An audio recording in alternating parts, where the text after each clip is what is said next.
Welcome to the deep dive.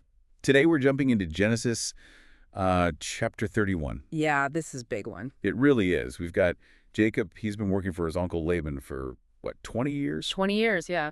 Built up a family, wealth, but things are definitely tense. Things are reaching a breaking point. So our plan today is to really unpack this chapter, the family drama, the feeling of being wronged, divine guidance popping up, and, well, a pretty dramatic escape. It's quite the mix. You really see human nature and divine intervention sort of colliding. The sources give us a lot to work with on Jacob's motivations here. Okay, so let's get right into it. After 2 decades, what pushes Jacob to finally say, okay, time to go? What are the specific triggers? Well, the text points to a couple of key things happening around the same time. First, Jacob overhears Laban's sons. The next generation. What are they saying? They're basically complaining that Jacob got rich off their father, that he's taken Laban's wealth. There's real resentment there. Okay, so there's this accusation floating around Jacob's unfairly benefited. Exactly. And, that fits with something Jacob's noticing himself. The text says he saw Laban's face, his attitude, and it was not what it had been. Right, that feeling when you know someone's treating you differently. The vibe is just off. A definite chill in the air. But it's not just the family tension and the gossip, is it? There's a divine element pushing him too. Oh, absolutely crucial. The narrative clearly states the Lord speaks directly to Jacob. What's the message? It's unambiguous. Go back to the land of your fathers and to your relatives, and I will be with you. So it's a command, but also a promise of support. Go, and I'll be there. Precisely. So Jacob's decision isn't just him reacting to the bad situation. It's framed as obedience to God's call. So he's got the divine word, he feels the tension, he hears the whispers. How does he bring this to Rachel and Leah? I mean, they're Laban's daughters? He's careful. He calls them out to the field, away from everyone else. Privacy. That's Moo. Yeah, and he lays it all out. He starts by saying, look, I see your father's attitude towards me has changed. He confirms what they probably already sense. Okay. But then he immediately pivots to God.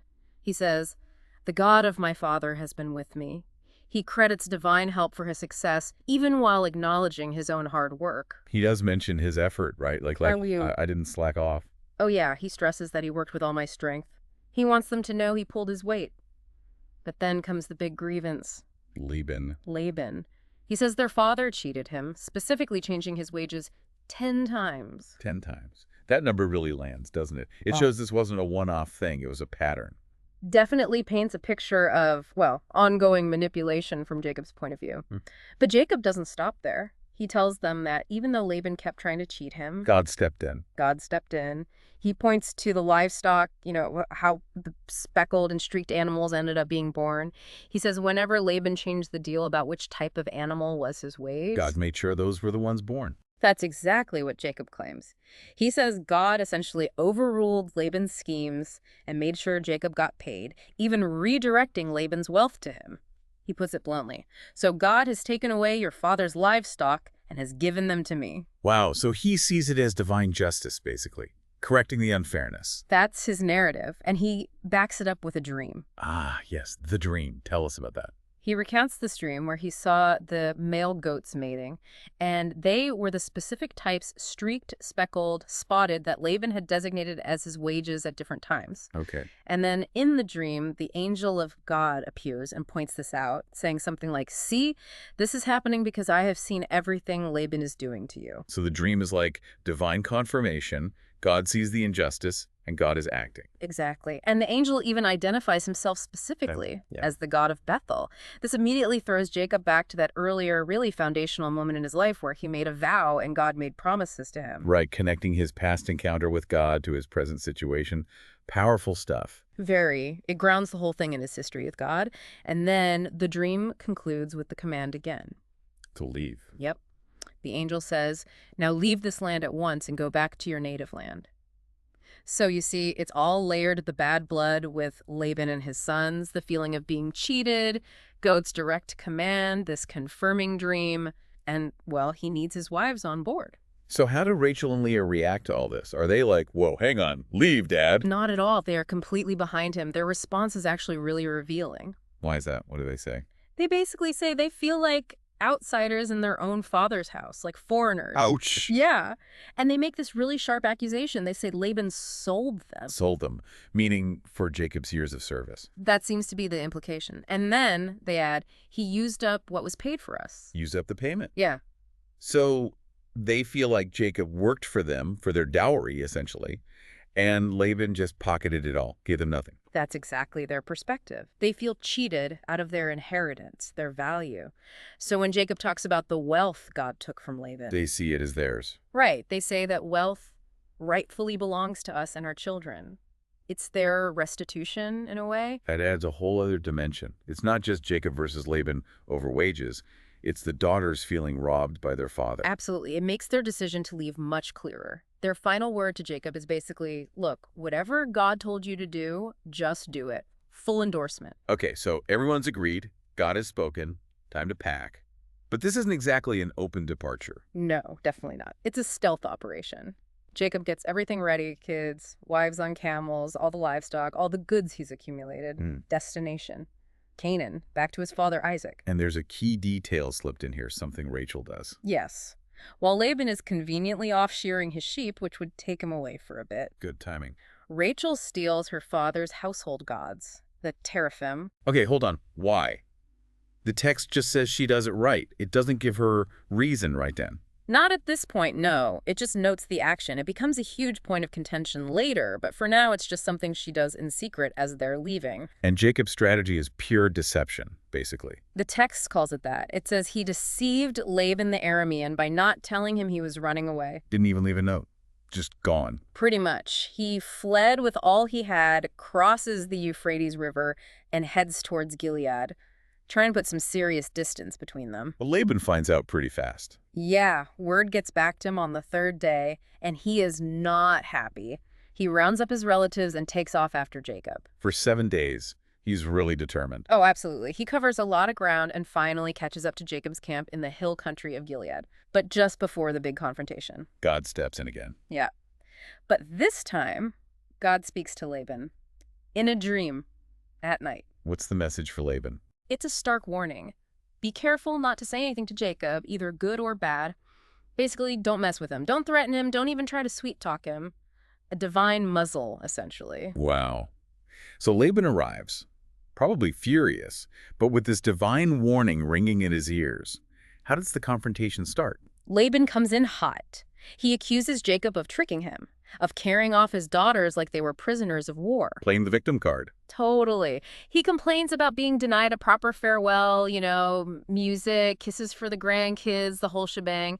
He calls Jacob's secret departure a foolish thing. He sounds genuinely hurt about the goodbye part, but then the tone changes. It does. He throws in this veiled threat, I have the power to harm you, just letting Jacob know who could be in charge here. Right. But then he immediately pulls back and reveals why he's not going to do anything. He tells Jacob about the dream. The God of your father warned me last night. He admits he's been restrained by a higher power. He has to acknowledge God's intervention, even if he doesn't like it. Yeah. So if he can't harm Jacob, what was the point of this 7-day chase? He gets to it. He kind of concedes, okay, maybe you were homesick, maybe you really longed for your father's house, but then the real reason comes out. But why, he demands, did you steal my gods? Ah, the teraphim. That's the crux of it for him. That seems to be the main issue driving the pursuit, yeah. Forget the farewell party, where are my idols? So Jacob's now accused of sneaking away, religious theft. How does he answer that? Well, about sneaking away with the daughters, he says he was scared. I was afraid, he says, because I thought you would take your daughters away from me by force. He thought Laban would stop him. Plausible fear? Maybe. But what about the gods? Here, Jacob gets really bold, maybe too bold. He completely denies taking them and makes this dramatic declaration.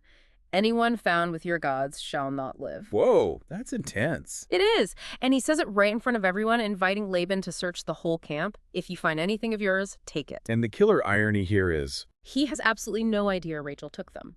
The text underlines this. Now, Jacob did not know that Rachel had stolen the gods. He just issued a death sentence, unknowingly, on his favorite wife. So Laban takes him up on the offer, starts the search. He does. Goes through Jacob's tent, then Leah's tent, then the tents of the two maidservants, Bilhah and Zilpah.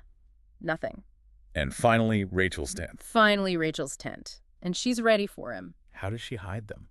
She's very clever here. Extremely. She's taken the household gods, put them inside her camel's saddlebag, and is sitting on it. Just sitting on him. Yeah. Okay. But how does she stop Laban from making her get up so he can search the saddle? When Laban comes in, she uses a culturally sensitive excuse. She says, basically, Dad, please don't be angry. I'm not standing up for you, but I'm having my period. And that would be a valid reason for her to remain seated and ritually separated in that context. Exactly. It's a perfectly plausible explanation that prevents Laban from disturbing her or the saddle she's sitting on. He searches the rest of the tent, finds nothing, and gives up. Wow. Rachel pulls it off. The stolen gods, the main reason for the chase, remain hidden right under Laban's nose. So Laban's search comes up empty. How does Jacob react now? Now Jacob unleashes. He was defensive before, now he's furious. Laban accused him, searched everything, disrupted his journey, and found zero proof. Jacob took Laban to task. The tables turn. He really lets him have it. Oh, yeah. He demands, what is my crime? What's my sin that you hunted me down like this? He challenges Laban again. Put out anything you found, let our relatives judge. And this leads into his big speech about his time working for Laban. Exactly. He launches into this detailed account of his 20 years. 14 years for the daughters, 6 for the flock. He lists his accomplishments, his diligence. The flocks thrived. He didn't misuse Laban's resources. He mentions taking losses himself, right? Yes, that's a key point. If animals were killed by wild beasts, he bore the cost. If anything was stolen day or night, Laban made him pay for it. He paints a picture of being held responsible for everything. He does, and he describes the conditions working in the scorching heat, freezing cold at night, barely sleeping. It sounds absolutely grueling. And he brings up the wages again. Of course, you changed my wages 10 times. It's the refrain of injustice. He lays out this whole history of faithful, hard service under difficult conditions, contrasted with Laban's constant unfairness. And again, he brings God into it as his protector and vindicator. Absolutely. He declares point blank that if the God of my father, the God of Abraham, and the fear of Isaac, interesting title there, emphasizing reverence had been on his side, Laban would have kicked him out with nothing years ago. So God saw his hardship. God saw it, Jacob insists, and he connects it back to Laban's dream the night before. He tells Laban, God saw my affliction and the labor of my hands, and last night he rebuked you. So Jacob interprets that divine warning to Laban not just as don't harm Jacob, but as God actively siding with Jacob and condemning Laban's attitude and intentions. That's precisely his take. It's his final, powerful justification for everything, grounded in his relationship with God. Okay, so you got this huge blow-up, accusations flying, Laban's search failed, Jacob's furious rebuttal. How on earth do they move forward from here? It seems like they should just storm off in opposite directions. You'd think so. But it takes another turn. Laban seems to realize, maybe partly because of the dream, maybe because Jacob's defense is so strong, that pushing further is pointless. He kind of makes this concession. What does he say? He does this thing where he says, the women are my daughters, the children are my children, the flocks are my flocks, all you see is mine. He's still asserting ownership, in a way. Right, not quite letting go of that. But he seems to accept he can't actually take any of it back now. The situation is what it is. So instead of more conflict, he proposes something different. Which is? Making a covenant, a formal agreement, a treaty to serve as a witness between them. Okay, a peace treaty, essentially. How do they formalize this? What's the ceremony? It involves setting up physical markers. Jacob takes a large stone and sets it up as a pillar. Then he tells his relatives, gather stones, and they make a big heap of stones. These markers are central. Like a boundary monument. Exactly. And then they share a meal together, right there, by the heap, which is a common way to seal an agreement. And these markers get names, right? Specific names. They do, reflecting their purpose. Laban calls the heap Jegar Sahadutha in Aramaic. And Jacob. Jacob calls it Gilead in Hebrew. Both names mean the same thing, witness heap. Witness heap. Okay. They also call the place Mizpah, and Laban explains that name. May the Lord keep watch between you and me when we are away from each other. So appealing to God is the ultimate enforcer of this deal, even when they're apart. Precisely. God is the witness and the guardian of the covenant. What are the specific terms Laban lays out? What does Jacob have to agree to? Laban's main concerns seem to be for his daughters. He makes Jacob swear not to mistreat Rachel and Leah, and also not to take any other wives besides them. And Laban adds that crucial reminder, even if no human sees you, remember that God is a witness between you and me. Constant divine oversight. And the heap and pillar, they represent a physical boundary too. Yes, they explicitly state that these markers are a witness. Laban says, I will not pass this heap to harm you, and you will not pass this heap and this pillar to harm me. It's a non-aggression pact tied to that spot. Don't cross this line with bad intentions. Basically, yes. And they seal it with oaths invoking God. Who do they call upon? They mention the God of Abraham and the God of Nahor, the God of their father, asking this God to judge between them. Jacob then swears specifically by the fear of his father Isaac, again using that title, emphasizing awe and reverence for God.